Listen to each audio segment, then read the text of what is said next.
In the spirit of reconciliation, we acknowledge the Gadigal and Bidjigal people of the Eora Nation, the traditional custodians of the land on which we record this podcast.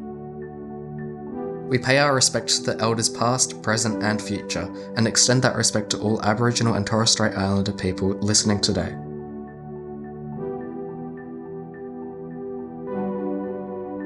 Do you have a chronic health condition and/or a disability? Or do you support someone living with a chronic health condition or disability? Hi, I'm Joel. And I'm Lani, and we're Imperfectly Human. Welcome to Chronic Conundrums, a podcast from the Sydney Children's Hospitals Network, all about our chronically chaotic lives.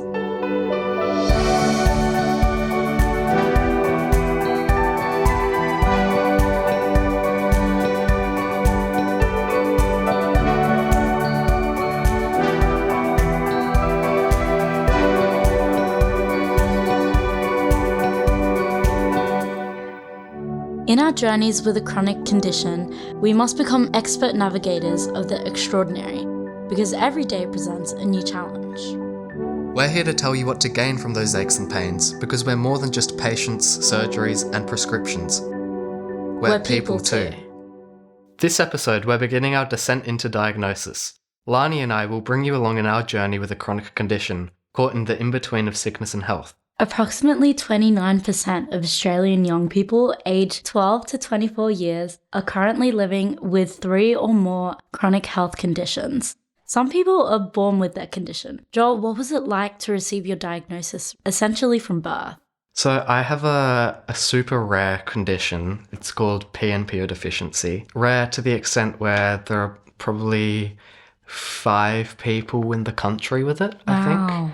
Yeah, so really not a lot known about it, obviously. And I'm one of the eldest people in the world with it. There's not really anyone before me to go off of, there's no listed out treatment that they can do. Like a plan. Yeah, no plan. So essentially, it's a seizure condition where if I don't take a certain medicine or vitamin, then because my body can't produce the vitamin naturally, I get deficient in it and I end up having a seizure. And then the only way to treat it is with that same vitamin, not a normal seizure medication. So that's sort of just how I've grown up with having medicine every few hours at regular intervals every day. A bit of an odd way to live your life, I think, to the average person. Yeah. So with my lupus, it generally affects my joints and my kidneys. So when I start really flaring up, my joints obviously get really swollen and my kidneys, I don't know what happens, but apparently the doctors say it's not a good place to be.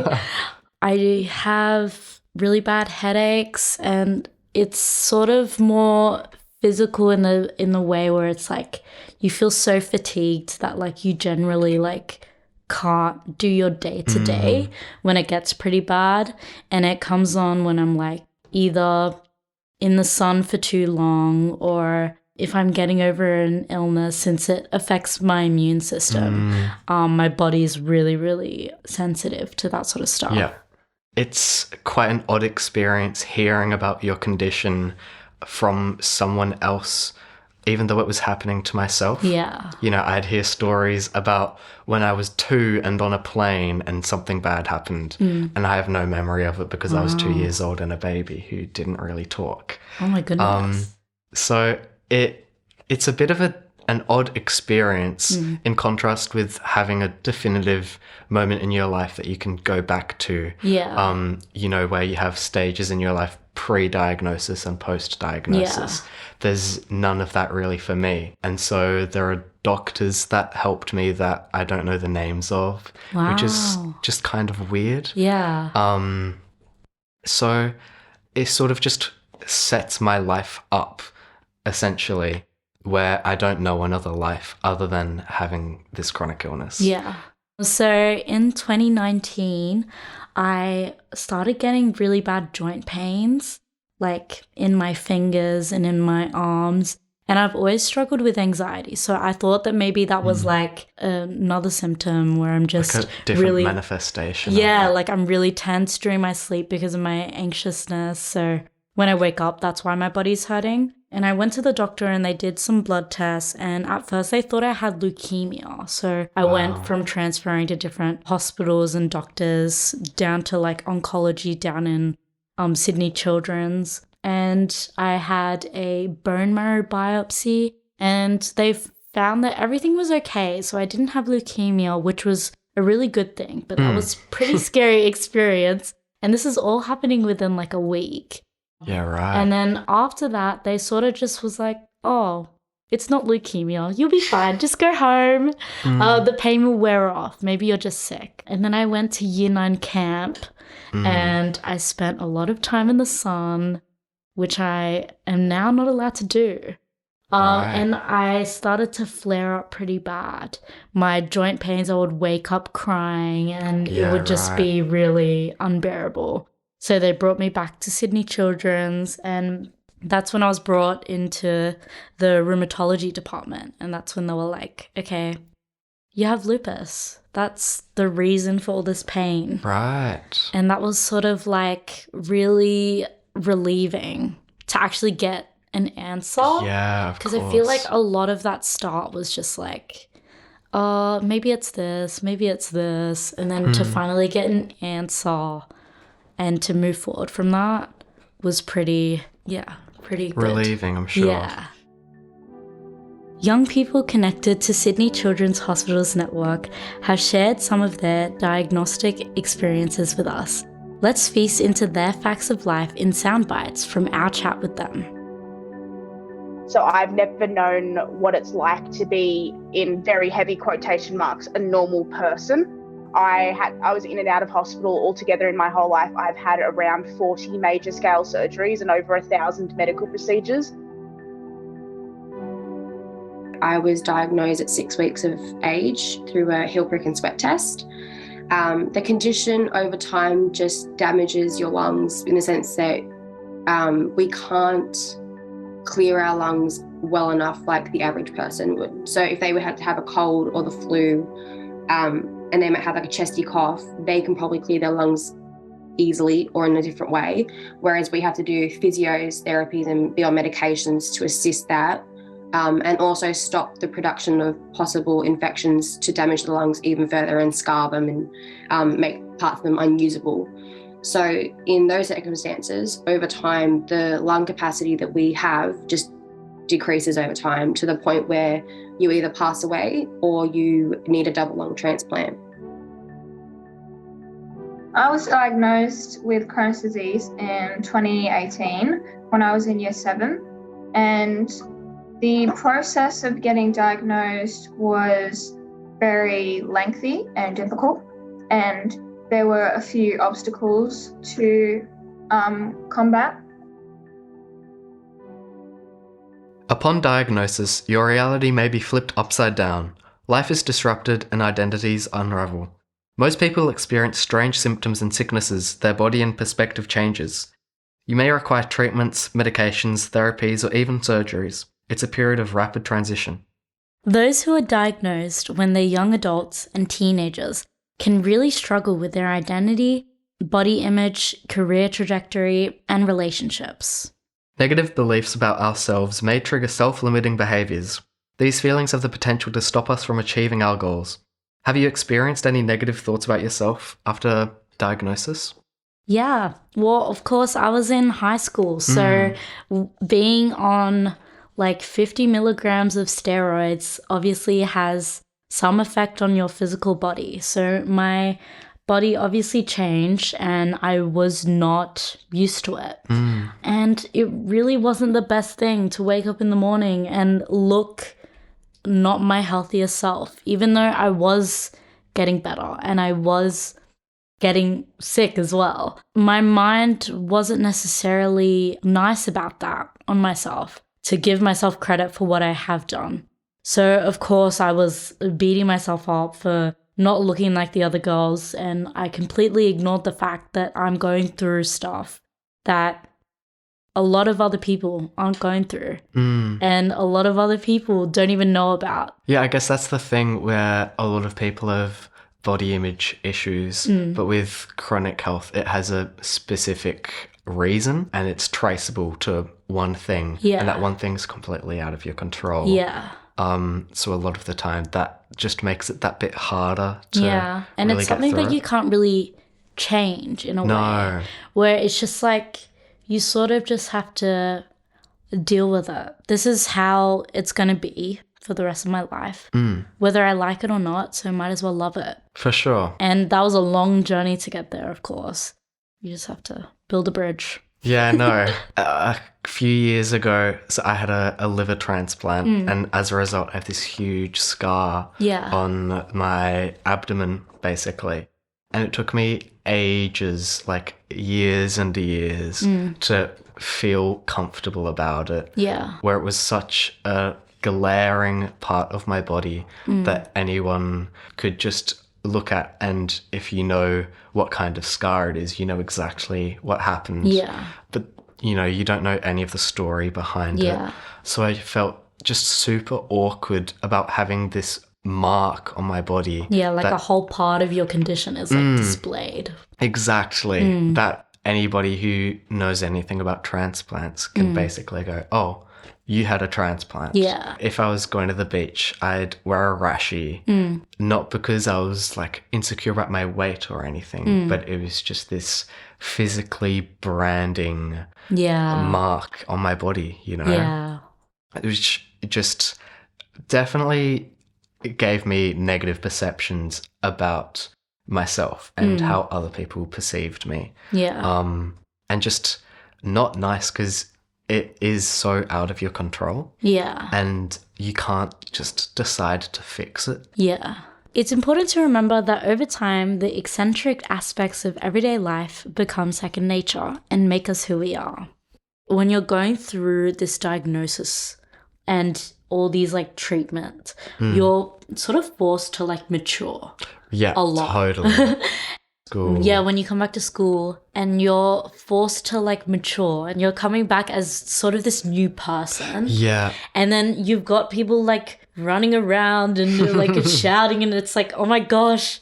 Yeah. Like, I don't know why, but I felt like these people are so young. Yeah, I had exactly the same thing. Where it's like, but they're the same age as me. I went through high school with them, but within like this 2-3 weeks, probably about a month, I come back and I'm like, how was I sort of on that same wavelength? Yeah. Like, not in a bad way. It's just sort of like you feel like you've experienced so much. It's like you're just at different stages. Yeah. Which is not like, it's not bad to be at one stage or another. Yeah. But you're just at a different one. Yeah, you know? exactly. A lot of people can like idolize chronic illness to a point where it's just like, wow, look at you. It's so amazing. I could never. Oh, I love when people say that. Oh, It's yeah. so funny. Oh, you must be so brave. Yeah, it's like, oh my gosh. I literally could never. Or like if I say, even just day to day, I go, oh yeah, I have an appointment. Like, oh my gosh, how many times do you have to go to the hospital? I could never do that. Oh my Yeah, goodness. Aw. What do you want me to say to that? Yeah, also because if you have so many appointments and somebody's like, oh, I couldn't imagine, like, I wouldn't be able to do that. Yeah. They're acting as if you're doing it because you can. And Yeah. you're strong enough to do the appointments. Yeah, it's like- In reality, you just have appointments Yeah. and you need the appointments. And so you go to the appointments.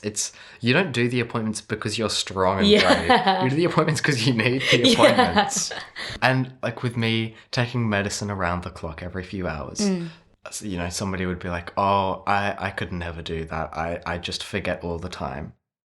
I don't do it because my memory is Yeah, good. yeah. I do it because I'll have a seizure if I don't. Yeah. You know, I'm not motivated to take my medicine on the basis of being strong. I'm motivated to take my medicine on the basis of not dying. Yeah. You know? So when people are like, oh, you're so good at that. Yeah. You know, I'd be so bad at it. Well, you'd be so good at it. You if would it's- be good at it if it was your life. Like, Yeah. you would just decide to take medicine every 3 hours Yeah. because you wanted to prove to yourself that you Yeah, could. that's not how it works. No, not at all.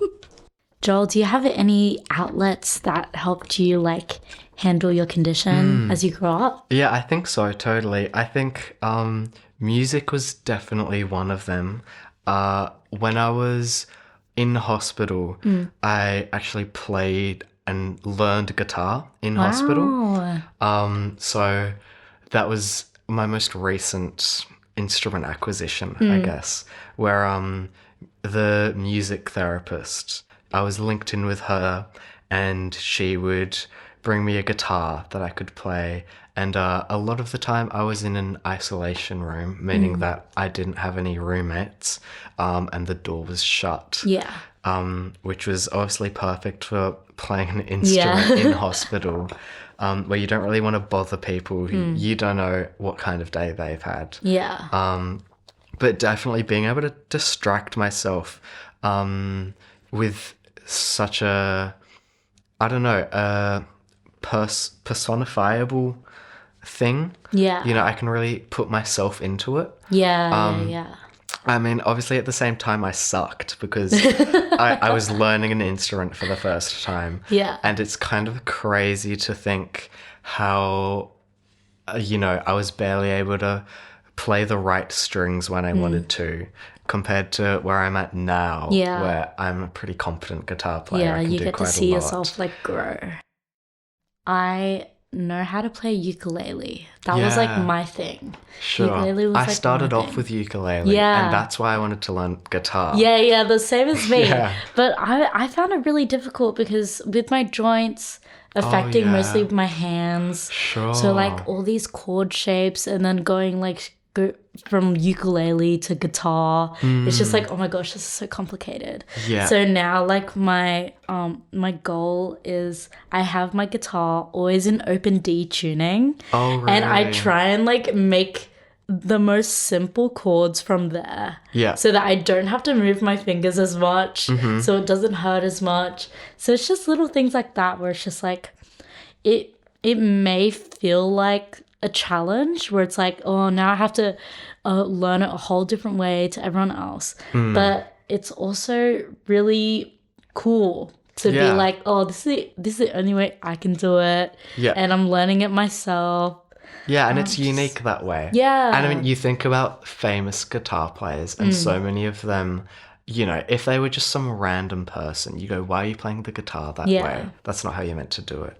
But then, you know, they become superstars. Yeah. And all of a sudden, well, that's their way of playing Yeah, it. And that's really exactly. special. Yeah. So, you know, you sort of take that under your wing. You go, okay, it doesn't matter that I'm doing something different to anyone else. Yeah. If anything, that makes it even better. Yeah. Because it's personal to me. For people with lived experiences, chronic illness is integrated into daily life. For everyone around the globe, the media rarely shares correct depictions on TV, books, movies, and music. There's been a long drought of public knowledge about chronic conditions, promoted by inaccurate or negative portrayals in popular culture. What do you reckon is the current conversation on chronic health conditions in the media? Well, I think a lot of the time chronic illnesses are omitted completely from media. Yeah. Or there's just no representation that you can even look at and assess. Yeah, it's like completely ignored. For sure. Yeah. And I think there is a move nowadays to include a lot more diversity in the media we see. But a lot of the time that's it's overlooking chronic illness a lot. You know, you have race and gender diversity a lot of the time, and you know, sometimes you have someone who is disabled, but most of the time the only way that it's portrayed is the disabled person has a wheelchair. Yeah. And you know, it It creates feels also like very tokenistic. for sure. Where it's just like, okay, there's our one like diversity checkbox. Yeah. And let's move on. Well, my favorite thing to laugh about is on TikTok so Selena Gomez, she has lupus as well. And I find it so hilarious to see when people zoom in on her hands, like Right. shaking, make it black and white, super sad music, and like she's just going about her day. Like it's really they love to make people feel like they're victims. Yeah. I feel like. And the scrutinizing of Yeah, everyone. it's just like, oh my gosh, poor girl. Like, I understand they're coming from a good place, but it can feel like it's very belittling Yeah. to only her faults. And let's all feel sorry for her in the comments. Well, my condition is no representation because I'm the second oldest person in the world with the condition and the Wow. disorder. So, You are the inspiration. That's the sure, I'm the inspiration. Yeah. And a movie came out recently called 5 Feet Apart. And the idea that they kind of showed a few things here and there is good and for the community to understand it. But to draw the community in and its watchers, they made it romanticized, which I think is really degrading. Like it should just kind of be told how it is, or keep it like on the Friends base or whatever. But the fact that they would choose like an actual genre about it and then continue, it's just really hurtful in a way. And I've heard also throughout the CF community that a lot of other people feel the same way. I think disabled people should be getting disabled roles, not able-bodied people getting disabled roles. And a lot of people argue, it's because they're a better actor. But at the same time, I see it as, I'm sure there's a plenty of disabled actors out there who are dying for their break into Hollywood, who would love to be able to play a disabled character. Or, some movies that come out, it can be portraying disabled people as weaker or like babying and infantilizing, which is a really huge issue within the disabled community. Historically, the media has sustained some archaic or outdated stereotypes that distort genuine experiences of chronic illness and disability. Characters with chronic illnesses and disabilities have been devices for melodrama, comedy, and even villainy. So let's say you're a big-time Hollywood director and you've been hired to make a film about your own chronic illness. What would you do to ensure that the chronically ill character is created in a way that's accurate? What would you need to consider? I feel like it's really important to have a perspective of lived experience. For sure. I feel like a lot of the media is coming from a place where they're commenting on something that's completely irrelevant to their experience, or it's just face value, how they see things. For example, like on TikTok, when you're seeing all these people that have chronic illnesses and they're going through their routine, and it's really just what they decide to show the audience. For sure. You know what I mean? And I feel like it's really important to have someone to say, this is how it actually is. Yeah. Not this is how it is in the worst moments, this is how it is in the best moments. No, this is how it is from day to day. Yeah, every day, ups and downs, the in-betweens. Yeah, exactly. All equally important. Yeah. Because you can't just base it off the worst moments. Yeah. Just like you can't also just base it off the best moments. Yeah, you can't just base it off, let's search up the condition. No. And let's read the symptoms and let's act it out. That's not Not at all. Yeah. Or let's talk about it in this journal article. I feel like it's so tempting to just Dramatize. make it, exaggerate it. Only make it seem as bad as possible. Yeah. When with chronic illness, that's just not the case. Yeah. Obviously, it's so dynamic. It's always changing. You have bad days and you have your regular days. Yeah. And you can't control what the day's going to be like. So I feel like to portray it in a movie, you would have to have the character not just be at their complete worst the whole time. Yeah. To make it really accurate. you'd have to have normal days. You'd have to have them trying to feel normal. Yeah. But obviously also good and bad days mixed in with it. Yeah. As long as the duality of it all is really expressed. Yeah. I think that's a sort of important part. Yeah, one of the most important parts, yeah. For sure. However, with disability acts inscribed in international constitutions, progress has been made, changing the way we see and speak about chronic illness.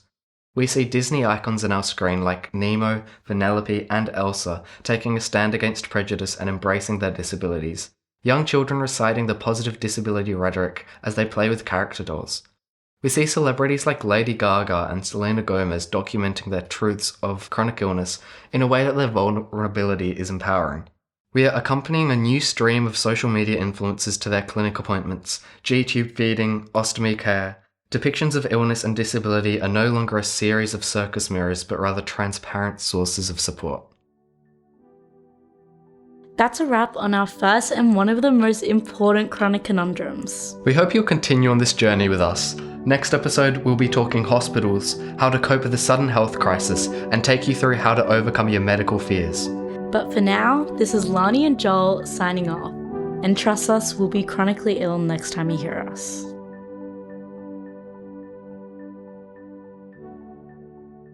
While we strive to support you on your journeys with a chronic condition, this podcast is not intended to be a substitute for professional mental health advice.